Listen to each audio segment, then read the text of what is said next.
Hi, thanks for coming to my segment of making bouquets really fast. The first part of the process is to literally process your florals and your greens. How-to steps for processing. First, get your flower, cut it at a 45-degree angle. Want to make sure you get as much surface area right here so that way your flowers can drain. You want to do this for all of your flowers. So now that we've cut it at a 45-degree angle, next we're going to make sure that we take off all the greens that we don't need. Anything that looks gross, anything that's going to possibly cause bacteria, anything you don't want comes off during this part of the process. If you have any roses, don't forget about getting off these guard petals. So these petals right here, they're usually the ones on the outside. They look bad because they're there to protect the rest of the rose from getting damaged. Take those guys off, you don't need them, and now you have a nice beautiful rose. Now that you've processed all of your greens and all of your flowers, the next thing you want to do is start putting in some of your greens to start forming a grid shape. Forming this grid shape is going to allow us to be able to more easily put in different items so that way they'll stay there. In this case, we also have some of these buttons, so we can go ahead and put those in too. As you can see, they have these little different stems here, and that's going to help us create more of that grid shape, so that way that the rest of our items are going to stay in.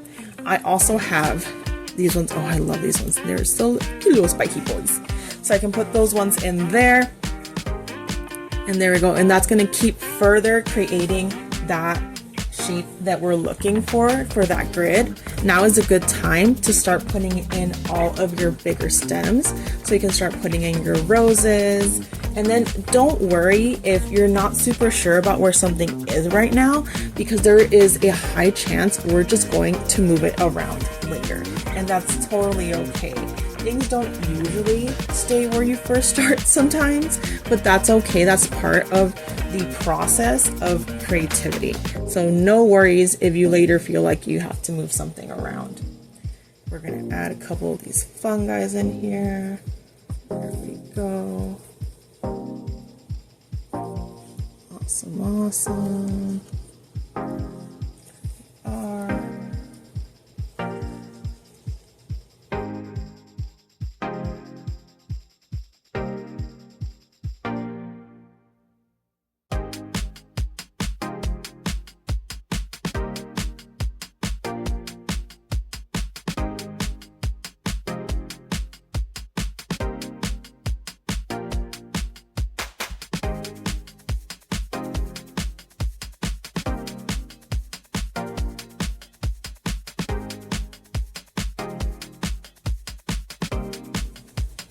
Okay, so now that we've added in all the items that we want to add, maybe we have a couple spares that we can add at the end, but this is going to be most of your flowers. What you want to do is go ahead and pick up this bouquet from the container.